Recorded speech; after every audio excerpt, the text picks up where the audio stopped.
بسم اللہ الرحمن الرحیم۔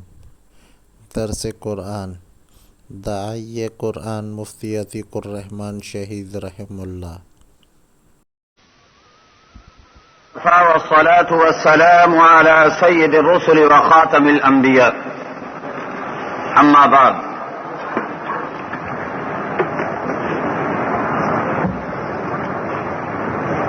مفصلات کی پہلی سورت سورۃ الحجرات سے آج کے خلاصے کی ابتدا ہوگی۔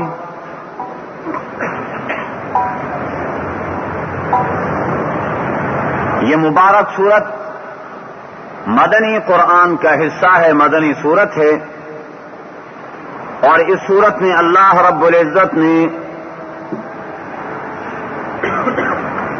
معاشرے میں رہن سہن کے آداب اور اس کا طریقہ سکھایا ہے، جس میں سب سے پہلے سرکار مدینہ سید دو عالم صلی اللہ علیہ وسلم کے دربار کے آداب بیان فرمائے گئے ہیں۔ ادب گاہیس زیر آسماں عرش نازک تر، نفس گم کردہ میں آیت یزید و جنید و بایزید اینجا۔ سرکار مدینہ سید دو عالم صلی اللہ علیہ وسلم کا دربار عالی، اللہ کے نبی کی خدمت، اللہ کے نبی علیہ الصلوۃ والسلام کے دربار میں حاضری، میرے دوستوں اور محترم بزرگوں، ایمان کی پہچان کی نشانی ہے کہ سرکار مدینہ سید دو عالم صلی اللہ علیہ وسلم کے دربار میں آنے والا انسان آداب اور فضائل کو پیش نظر رکھنے والا ہوں، اور قرآن کریم کی یہ سورت اس بات کی تعلیم دے رہی اور یہ بتا رہی ہے، یا ایھا الذین آمنوا لا تقدموا بین یدی اللہ ورسولہ، اے ایمان والو، اللہ اور اس کے رسول سے آگے بڑھنے کی کوشش نہ کرو، واتقوا اللہ ان اللہ سمیع علیم۔ اسی علماء کرام کا فرمانا یہ ہے کہ سرکار مدینہ سید دو عالم صلی اللہ علیہ وسلم سے ظاہری طور پر چلنے میں قدم آگے بڑھا کر کے چلنا، یہ بھی اللہ کے نبی کی شان میں گستاخی ہے، اور روحانی اعتبار سے اللہ کے نبی کے قول و فعل پر اپنے قول و فعل کو مقدم سمجھنا، اور اپنے کام اور اپنی بات کو اور اپنے عمل کو اللہ کے نبی کے عمل اور بات سے زیادہ سمجھنا، یہ بھی اللہ کے نبی کی شان میں گستاخی کے مترادف ہے۔ قرآن کہتا ہے لا تقدموا بین یدی اللہ ورسولہ، اللہ اور اس کے رسول سے آگے بڑھنے کی کوشش نہ کرو۔ آگے فرمایا یا ایھا الذین آمنوا لا ترفعوا اصواتکم فوق صوت النبی، اے ایمان والو، نبی کی آواز سے اپنی آواز کو بلند نہ کرو۔ مسلمان کو یہ تعلیم دی جا رہی ہے کہ ایمان والے کبھی اپنی آواز کو اللہ کے نبی کی آواز پر بلند نہ کرے۔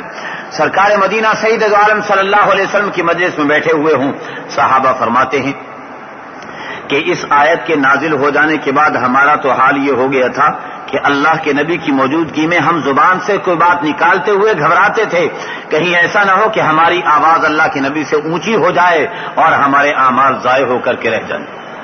فرماتے ایک دوسرے کو اگر بلانا ہوتا تو بیٹھے ہوئے کنکری اٹھا کر کے یوں مار کر کے اسے متوجہ کر لیتے تھے اپنی طرف، زبان سے بولتے نہیں تھے تاکہ ہماری گفتگو کہیں اللہ کے نبی کی گفتگو سے اونچی نہ ہو جائے۔ صحابہ کو اللہ نے کیا ادب سکھایا تھا، سرکار کی خدمت میں حاضری کے لیے اللہ نے جن افراد کو منتخب کیا تھا، اللہ کی قسم یہ اللہ کا براہ راست انتخاب تھا۔ ایک شخص نے صحابہ کرام، ایک صحابی ہیں، ان کی موجودگی میں کہہ دیا کہ طوبی لہاتین العینین اللتین رأتا رسول اللہ صلی اللہ علیہ وسلم، کہنے لگے مبارک ہیں تمہاری یہ دونوں آنکھیں کہ ان آنکھوں نے سرکار کالی کملی والے کی زیارت کی ہے، مبارک ہیں تمہارے یہ دونوں کان کہ انہوں نے اللہ کے نبی کے الفاظ کو سنا ہے، کاش ہمیں بھی یہ موقع مل جاتا اور ہم بھی اللہ کے نبی کی ان آنکھوں سے زیارت کر سکتے، ان کانوں سے اللہ کے نبی کی آواز کو سن سکتے۔ اس صحابی نے کہا ذرا سوچ سمجھ کر کے بات کرو، اس زمانے میں اللہ کے نبی کی جماعت میں شامل ہو جانا کوئی آسان بات نہیں تھی، کوئی پتہ نہیں کہ تمہیں اگر اس دور میں پیدا کر دیا جاتا تو تو ابو جہل یا ابو لہب کے ساتھ ہوتا یا اللہ کے نبی کے ساتھ ہوتا۔ تکلیفیں ایسی آتی تھیں، مشقتیں ایسی آتی تھیں، جب کچھ آتا ہوا نظر ہی نہیں آتا تھا، سب کچھ جاتا ہوا نظر آتا تھا قربانیوں کی شکل میں، ایسے دور میں اللہ کے نبی کے دربار میں حاضر رہنا، تنگی اور ترشی میں اللہ کے نبی کا فدائی بن کر کے رہنا، میرے دوستو یہ کوئی معمولی اور آسان بات نہیں تھی۔ اس لیے صحابہ کرام کا اپنا کمال نہیں، اللہ کا انتخاب تھا۔ اللہ نے صحابہ کو اپنے نبی کے لیے منتخب کیا تھا، اور اس نبی کو اللہ نے ان صحابہ کے لیے منتخب کیا تھا۔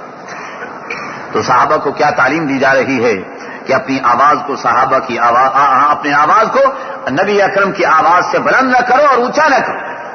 ایک صحابی کے بارے میں آگے کیا فرمایا، اگر تم نے ایسا کیا تو ان تحبط اعمالکم، تو تمہارے سارے گزشتہ اعمال ضائع کر دیے جائیں گے اور رد کر دیے جائیں گے، وانتم لا تشعرون، تمہیں اس بات کا پتہ بھی نہ چلے گا۔ تو ایک صحابی حضرت شماس بن قیس رضی اللہ تعالیٰ عنہ، بڑے پائے کے صحابی، خطیب مشہور تھے، اور جن لوگوں کی عادت تقریر کرنے کی، خطاب کرنے کی ہوتی ہے تو ان کی آواز فطری طور پر بلند ہوتی ہے، وہ زور سے بولنے کے عادی ہوتے، چنانچہ ایک دو آدمیوں سے گفتگو کریں گے تب بھی وہ زور سے بولیں گے۔ یہ خطابت کا ایک طرز ہے اور ایک طریقہ کار ہے۔ بارصورت حضرت شماس بن قیس نے جب یہ آیت سنی، اس آیت کے سننے کے بعد وہ اللہ کے نبی کی مجلس میں حاضر نہ ہو سکے۔ 3 دن گزر گئے، اللہ کے نبی نے پوچھا کہ بھئی وہ میرا شماس کہاں ہے، وہ آج کل نظر نہیں آ رہا۔ اللہ کے نبی نے انہیں اپنے خطیب کا لقب دیا، اللہ کے نبی نے ان کو اپنے خطیب کا لقب دیا، اور حسان ابن ثابت کو اپنے شاعر کا لقب دیا۔ موقع ہوتا تو وہ تفصیل ذکر کرتا، لیکن اتنے پر اکتفا کر رہا ہوں۔ تو اللہ کے نبی نے پوچھا کہ وہ میرا خطیب کہاں ہے، شماس ابن قیس کہاں، آج کل نظر نہیں آ رہے۔ صحابہ نے کہا یا رسول اللہ وہ تو 3 دن سے اپنے گھر میں بیٹھے ہوئے رو رہے ہیں، کیا ہوا؟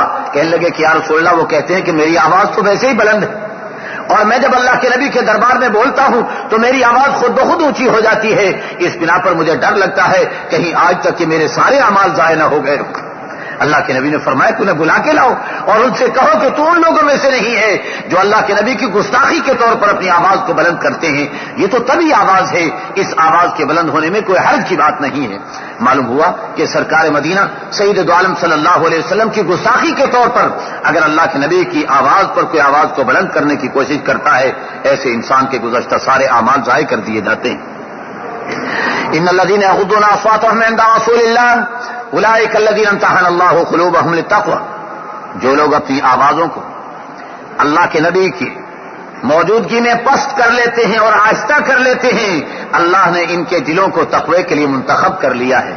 اور کل آپ سن چکے وَأَلْزَمَهُمْ كَلِمَةَ التَّقْوَى، ان صحابہ کے ساتھ اللہ نے تقوی کو لازم کر دیا تھا۔ یہ وہی لوگ ہیں جو اللہ کے نبی کے دربار کے آداب کو جاننے والے ہیں، آداب نبوی سے واقفیت رکھنے والے ہیں، اس لیے سرکار مدینہ کے دربار میں ادب و احترام کا مظاہرہ کرتے ہیں۔ لہم مغفرۃ واجر عظیم، ان کے لیے مغفرت بھی ہے اور ان کے لیے بڑا اجر بھی ہے۔ ان الذین ینادونک من وراء الحجرات اکثرهم لا یعقلون، میرے نبی آپ کو جو حجرے کے باہر کھڑے ہو کر چلا چلا کے پکارتے ہیں، ان میں سے اکثر لوگ ایسے ہیں جو بے عقل ہیں۔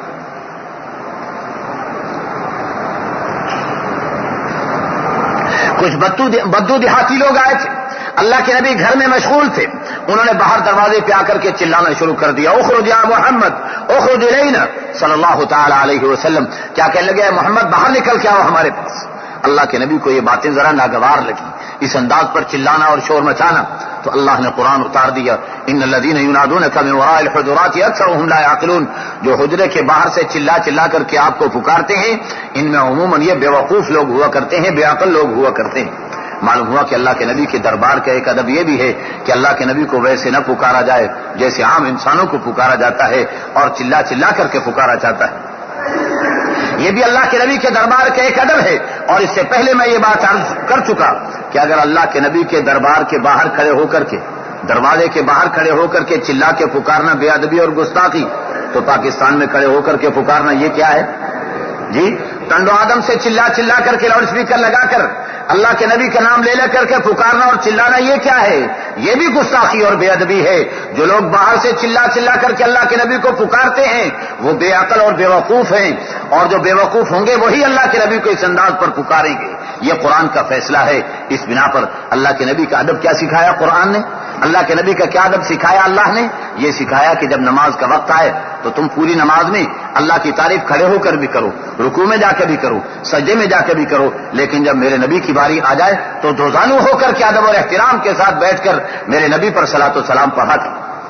کیا آداب سکھا دیے قرآن کریم نے، اللہ نے کیا آداب سکھا دیے مسلمان کو کہ سرکار کا ادب کیا ہے کہ باادب ہو کر، دو زانو ہو کر اور گھٹنوں پہ ہاتھ رکھ کر کے اور ادب اور احترام کے ساتھ، آہستگی کے ساتھ، باقی نماز تو قرات زور سے کی جائے گی، لیکن جب اللہ کے نبی پر صلاۃ و سلام کا نمبر آئے گا تو کس انداز پر پڑھا جائے گا؟ ادب کے ساتھ بیٹھ کر، آہستگی کے ساتھ وہ آواز نکالی جائے گی تاکہ اللہ کے نبی کے دربار میں کسی گستاخی کا شائبہ تک نہ پایا جاتا ہو۔ وَلَوْ أَنَّهُمْ صَبَرُوا حَتَّى تَخْرُجَ إِلَيْهِمْ، آگے قرآن کریم کہتا ہے معاشرے کے آداب کو بیان کرتے ہوئے، یا ایھا الذین آمنوا ان جاءکم فاسق بنبأ فتبینوا، اگر کوئی معاملہ تمہارے سامنے آئے تو پہلے اس کی تحقیق کر لیا کرو۔ بغیر تحقیق کے کسی بات کو تسلیم کر لینا اور اس پر آگے قدم اٹھا لینا یہ ایمان والے کی علامت اور نشانی نہیں ہے۔ قرآن کہتا ہے یا ایھا الذین آمنوا، اے ایمان والو، اگر کوئی شخص تمہارے پاس کوئی ایسی بات لے کر کے آئے فتبینوا، تم اس کی تحقیق کر لیا کرو، بلا تحقیق اس پر حکم صادر نہ کیا کرو۔ لمبا واقعہ ہے، اسے میں ذکر نہیں کر سکوں گا، لمبی مجلس اور آگے لمبی صورتیں باقی ہیں جنہیں بیان کرنا ہے۔ آگے قرآن کریم یہ کہتا ہے صحابہ کے بارے میں، قرآن کریم صحابہ کے بارے میں کیا کہہ رہا ہے؟ وَلَكِنَّ اللَّهَ حَبَّبَ إِلَيْكُمُ الْإِيمَانَ، اللہ نے ان صحابہ کی طرف ایمان کو کیا کر دیا؟ محبوب بنا دیا۔ معلوم ہوا کہ صحابہ کے دلوں میں اللہ نے ایمان کو، اللہ نے خود بھرا ہے ایمان کو۔ وَكَرَّهَ إِلَيْكُمُ الْكُفْرَ وَالْفُسُوقَ وَالْعِصْيَانَ، اور اللہ نے ان کے دلوں میں کفر کی نفرت اور نافرمانی کی نفرت اور گناہ گاری کی نفرت اللہ نے ان صحابہ کے دلوں میں ڈال دی۔ اور ایک شیعہ نے اس کی تفسیر کیا کی ہے وہ بھی ذرا سنتے چلیے۔ قرآن کریم کے الفاظ کیا ہیں؟ وَكَرَّهَ إِلَيْكُمُ الْكُفْرَ وَالْفُسُوقَ وَالْعِصْيَانَ، وہ تفسیر کرتا ہے کہ کفر سے مراد ابو بکر اور فسوق سے مراد عمر اور عصیان سے مراد عثمان ہے، نعوذ باللہ من ذالک۔ میرے دوستو، جن کے دلوں میں یہ کوڑ چلا ہوا ہو، اللہ تو کہے کہ اللہ نے ان کے دلوں میں ایمان بھر دیا، اللہ نے انہیں نبی کی مجلس کے لیے منتخب کر لیا، اور تو کفر سے مراد ابو بکر لے اور فسوق سے مراد عمر کو لے اور عصیان سے مراد عثمان کو لے۔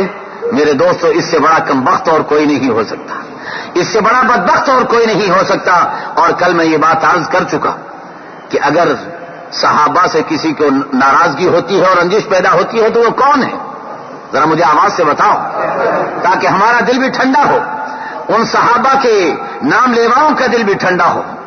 جو صحابہ کو دیکھ کر جسے غصہ آتا ہو وہ کون ہے؟ اور صحابہ کو دیکھ کر، ہاں وہ کافر ہے جسے صحابہ کو دیکھ کر ناراضگی اور غصہ آتا ہو۔ ابو بکر کے نام سے جس کے دل میں نفرت پیدا ہوتی ہو وہ کون ہے؟ اور عمر کے نام سے جس کے دل میں نفرت پیدا ہوتی ہو، ذرا آواز سے بتائیے۔ اور عثمان غنی کے نام سے جس کے دل میں نفرت آتی ہو وہ کون ہے؟ اور علی مرتضیٰ کے نام سے جس کے دل میں نفرت آتی ہو وہ کون ہے؟ اور حسن ابن علی کے نام سے جس کے دل میں نفرت آئے وہ کون ہے؟ اور معاویہ ابن ابی سفیان کے نام سے جس کے دل میں نفرت آئے وہ کون ہے؟ یہ معاویہ ابن سفیان نبی کریم صلی اللہ علیہ وسلم کے کاتب وحی اور نبی کریم صلی اللہ علیہ وسلم کے برادر نسبتی، مسلمانوں کے ماموں، جن کے نام سے بعض بدبختوں کو نفرت ہوتی ہے، اور قرآن ایسے لوگوں کے کفر کا اعلان کر رہا ہے۔ میں اس لیے کہہ رہا تھا کہ قرآن کریم کی ان آیتوں کو غلط معنی پہنانے والے قرآن کے بارے میں یہ فیصلہ دے رہا ہے۔ اولئک هم الراشدون، یہی صحابہ ہے راشدین، ہدایت یافتہ لوگ ہیں، فضلا من اللہ ونعمہ واللہ علیم حکیم۔ آگے حکم یہ دیا گیا کہ ایمان والوں میں اگر دھڑے بندیاں ہو جائیں، دو پارٹیاں بن جائیں، باہمی ان میں اختلاف پیدا ہو جائے تو دوسرے ایمان والوں کو چاہیے کہ ان کے درمیان صلح صفائی کرا دیں، یہ ان کی ذمہ داری ہے۔ اور اگر یہ صلح صفائی کرانے کا ارادہ کر لیں گے تو اللہ ان کے درمیان صلح صفائی پیدا کر دیں گے۔ فرقہ بازی کا علاج بھی اللہ نے اس آیت میں بیان کر دیا۔ انما المؤمنون اخوة فاصلحوا بین اخویکم، ایمان والے آپس میں بھائی بھائی ہیں، لہذا ایمان والوں کے درمیان اصلاح کر دو۔ واتقوا اللہ لعلکم ترحمون۔ یہاں تک تو آداب بیان کیے گئے اللہ کے نبی کی مجلس کے اور اللہ کے نبی کے ساتھیوں کے آداب بیان کیے گئے۔ اب آگے عام معاشرے کے آداب بیان کیے جاتے ہیں۔ یا ایھا الذین آمنوا لا یسخر قوم من قوم عسى ان یکونوا خیرا منهم، اے ایمان والو ایک دوسری برادریوں کا مذاق نہ اڑایا کرو۔ آج کل یہ طریقہ کار ہے نا، فلانی ایسی برادری اور فلاں برادری ایسی، فلاں قوم ایسی اور فلاں قوم ایسی، یہ قومی سطح پر غیبت کہلاتی ہے۔ برادریوں کی برائیاں کرنا یہ قومی سطح پر غیبت کہلاتی ہے۔ ایک انفرادی غیبت ہوتی ہے، افرادی غیبت ہوتی ہے، اور ایک قومی اور برادری کی غیبت ہوا کرتی ہے۔ قرآن اس سے منع کر رہا ہے کہ کوئی قوم دوسری قوم کو برا قرار نہ دے، ان کا مذاق نہ اڑائے۔ ولا نساء من نساء عسى ان يكن خيرا منهن، اور عورتیں ایک دوسرے کا مذاق نہ اڑائیں۔ ولا تلمزوا انفسكم ولا تنابزوا بالالقاب، ایک دوسرے کی طرف اشارے نہ کیا کرو۔ کسی کو جاتا ہوا دیکھ کر اشارے ہو رہے ہیں، آنکھوں سے اشارے، ہاتھوں سے اشارے، اور دوسرے کو ہاتھ لگا لگا کر کے اس کی طرف متوجہ کرنے کی باتیں، قرآن کہتا ہے کہ نہیں، یہ باتیں ایسی ہیں جس سے تمہارے معاشرے میں پھوٹ پڑ جائے گی، تمہارے درمیان اتفاق و اتحاد برقرار نہیں رہے گا۔ ولا تنابزوا بالالقاب، اور دوسروں کے لیے نام نہ گھڑا کرو اپنی طرف سے۔ نام رکھ دیتے ہیں نا دوسروں کے، اپنی طرف سے مقرر کر دیتے ہیں۔ کسی کی کوئی عادت ہو، اس عادت کے مطابق اس کے لیے نام تجویز کر دیتے ہیں۔ قرآن کہتا ہے کہ یہ بدترین نام ہے جو اس طریقے پر تجویز کیے جاتے ہیں۔ اللہ کے نبی کی مجلس میں کسی نے دوسرے کے لیے ٹھگنے کا لفظ استعمال کر دیا، اللہ کے نبی نے کہا کہ دیکھو کیا کہہ دیا، تمہارے جملے میں اتنی کڑواہٹ ہے کہ اگر یہ سمندر میں ڈال دیا جائے تو پورا سمندر کڑوا ہو کر کے رہ جائے۔ دوسرے کو صرف ٹھگنا کہنا اتنا برا جملہ ہے، کسی کو لنگڑا کہہ دیا، کسی کو کانا کہہ دیا، یہ سارے کے سارے غیبت کے اندر شمار ہو رہے ہیں، اور یہ ساری کی ساری باتیں بد زبانی کے اندر قرآن کریم شمار کر رہا ہے اور ان باتوں سے منع کر رہا ہے۔ اس کے صحیح نام سے پکارو، جو اس کے ماں باپ نے نام رکھا ہے اس نام کو اس کے لیے استعمال کرو۔ یا ایھا الذین آمنوا اجتنبوا کثیرا من الظن، آپس میں بدگمانی سے بچو۔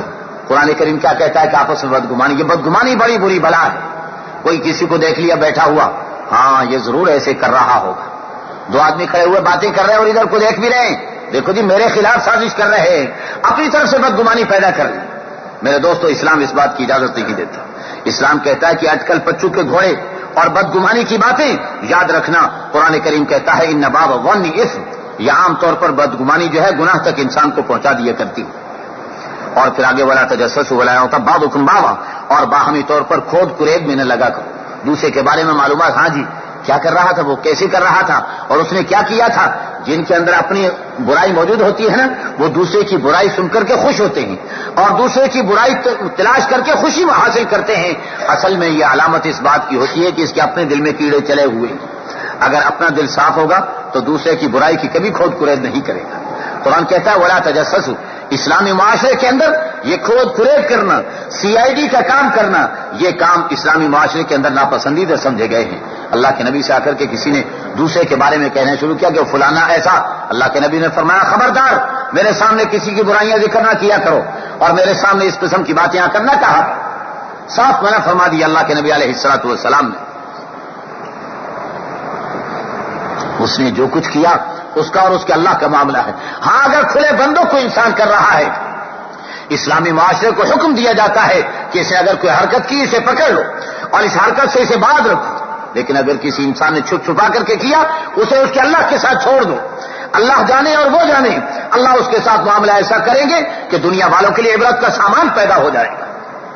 لیکن تم جاسوسی کے اندر مبتلا ہو کر، بدگمانی کے اندر مبتلا ہو کر کے اپنی عاقبت کو خراب نہ کرو۔ یہ صورت اخلاق کی صورت ہے، اسلامی معاشرے کے اندر بہترین انسان بن کر کے رہنے کی صورت ہے، لیکن کیا کروں لمبی منزل، اس وجہ سے زیادہ تفصیلات میں نہیں جا سکتا ہوں۔ آگے قرآن کہتا ہے کہ ایحب احدکم ولا یغتب بعضکم بعضا، ایک دوسرے کی غیبت بھی نہ کیا کرو۔ غیبت کرنا ایسا ہے جیسے جس کی غیبت کر رہے ہو گویا وہ مر چکا اور تم اس کا گوشت کاٹ کاٹ کے کھا رہے ہو، جیسے یہ گوشت کھانا مردے کا برا، اس سے بھی زیادہ برا اس کی غیبت کرنا اور اس کی برائیوں کا تذکرہ کرنا۔ غیبت کسے کہا جاتا؟ عام طور پر کہتے ہیں میں تو اس کے منہ پر بھی کہنے کے لیے تیار ہوں، میں ڈرتا تھوڑی ہوں، میں اس کے سامنے کہنے کے لیے تیار ہوں۔ ارے اسی کا نام تو غیبت ہے۔ کسی نے کہا کہ یا رسول اللہ، اللہ کے نبی نے جب منع فرمایا کہ دوسرے کے عیوب کے تذکرے نہ کرو تو کہنے لگا کہ یا رسول اللہ اگر اس کے اندر واقعی موجود ہو، تو اللہ کے نبی نے فرمایا یہ واقعی موجود ہے اور تو اس کو ذکر کر رہا ہے، یہی تو غیبت ہے، اور اگر واقعی موجود نہیں پھر بھی تو کہتا ہے یہ تو بہتان کہلائے گا۔ غیبت تو یہی ہے کہ وہ عیب اس میں پایا جاتا ہے اور تو اس کا تذکرہ کر رہا ہے۔ اسلامی معاشرہ عیوب کے تذکرے کی بھی اجازت نہیں دیتا۔ اور یاد رکھنا، برائی کا تذکرہ کرو گے برائی رکے گی نہیں بلکہ پھیلے گی برائی، برائی کے تذکرے سے برائی پھیلتی ہے، اس لیے اسلام کہتا ہے کہ برائی کا تذکرہ ہی چھوڑ دو تاکہ برائی کا وجود ہی مٹ جائے اور ختم ہو جائے۔ اس لیے غیبت کی تعریف کیا ہے؟ ذکر کا اخا کا بما یکرہ، اپنے بھائی مسلمان کی ایسی بات کو بیان کرنا جسے وہ ناپسند کرتا ہو، جس بات کے تذکرے کو وہ اچھا نہ سمجھے اس بات کا تم تذکرہ کرو، یہی اس کی غیبت کہلائے گی، چاہے وہ اس کے اندر پائی جاتی ہو۔ ہاں، اگر آپ اسے اس برائی سے روکنا چاہتے ہیں تو برائی سے روکنے کے راستے اختیار کیجیے۔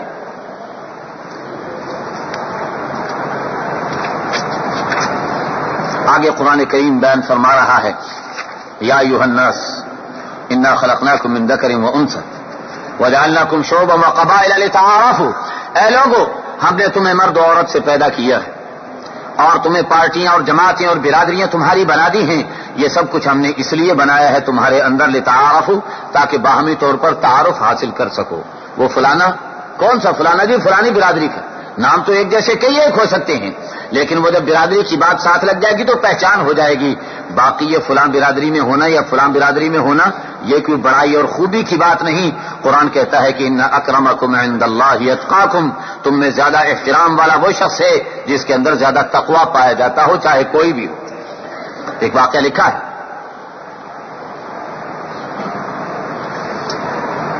ایک علاقے کے گورنر حضرت عمر کے دربار میں حاضر ہوئے تو حضرت عمر نے پوچھا کہ تم ایسے ہی آ گئے، وہاں کس کو ذمہ داری سونپ کر کے آئے ہو؟ کہنے لگے کہ ابن ابزا کو میں ذمہ دار بنا کر کے آیا ہوں۔ پوچھا یہ کون ہے؟ کہا جی یہ غلاموں میں سے ہے۔ ان کا اچھا تو نے غلام کو مسلمانوں پر سربراہ بنا کے کھڑا کر دیے؟ کہنے لگے کہ یا رسول اللہ اس علاقے میں جتنے لوگ رہنے والے تھے ان میں سب سے زیادہ قرآن کو جاننے والا، سب سے اچھی نماز کا ادا کرنے والا تھا، اس بنا پر میں نے اسے مسلمانوں کی سربراہی کے لیے منتخب کیا۔ فرمایا کہ ہاں واقعی یہی بات ہے کہ ان اللہ یرفع بہذا الکتاب اقواما ویضع به آخرین، اللہ اس قرآن کے ذریعے سے کتنے انسانوں کو سر بلند کر دیا کرتے ہیں اور کتنے انسانوں کو ذلیل و رسوا کر دیا کرتے ہیں۔ تو اسلام میں بڑائی کا معیار کوئی برادری اور قوم نہیں، بلکہ اسلام میں بڑائی کا معیار کیا ہے؟ کتاب و سنت پر عمل کرنا، تقوی اپنے اندر پیدا کر لینا، اللہ ہمارے اندر یہ پیدا فرما دے۔ آگے فرمایا کہ صرف دعوے سے بات نہیں بنتی کہ انسان دعویٰ کرے کہ میں ایسا اور میں ویسا، میں بہت بڑا علامۃ الدہر، میں بہت بڑا متقی اور پرہیزگار، بہت بڑا حاجی اور نوازی، ان دعووں سے کچھ نہیں بنتا۔ قرآن کہتا ہے کہ یہ تو اللہ کی توفیق سے ہوا، بات تب بنے گی جب اللہ کے ہاں تیرا یہ عمل مقبول ہو جائے، تب بات بنے گی، ورنہ ان دعووں سے کچھ نہیں بنے گا۔ لہذا دعوے نہ کرو، بلکہ یہ کہو کہ اللہ نے ہمیں توفیق دی تبھی جا کر کے ہم نے یہ عمل کیا ہے۔ نبی کریم صلی اللہ علیہ وسلم کو کہا جا رہا ہے کہ یمنون علیک ان اسلموا، بعض لوگ آپ پر احسان جتلاتے ہیں آ کر کے کہ ہم مسلمان ہو گئے، لو جی ہم مسلمان ہو گئے، لو جی ہم نے آ کر کے آپ کی مسجد میں نماز پڑھ لی، احسان کر رہے ہیں آ کر کے مولوی صاحب پر۔ حضور اکرم صلی اللہ علیہ وسلم پر کیا احسان جتلا رہے ہیں کہ جی دیکھو یہ ہم نے اسلام قبول کر لیا۔ اللہ نے فرمایا کہ میرے نبی ان سے کہہ دیجئے لا تمنوا علی اسلامکم، مجھ پر آ کر کے اپنے اسلام کا احسان نہ جتلاؤ، واللہ یمن علیکم ان ہداکم للایمان، یہ اللہ کا احسان ہے کہ اللہ نے تمہیں ایمان کی ہدایت دے دی۔ تو یہ تو اللہ کا احسان ہے کہ اللہ نے اس مبارک مجلس میں ہمیں بیٹھنے کی توفیق مرحمت فرما دی۔ کسی پر یہ احسان نہیں ہمارا، بلکہ اللہ کا احسان کہ قرآن کی مجلس میں اللہ نے ہمیں شامل فرما لیا۔ ان اللہ یعلم غیب السماوات والارض واللہ بصیر بما تعملون، اللہ تعالیٰ آسمان و زمین کے غیب کو جاننے والے اور خوب اچھی طرح سے جانتے ہیں تمہارے اعمال کو۔ Islam the best way of life.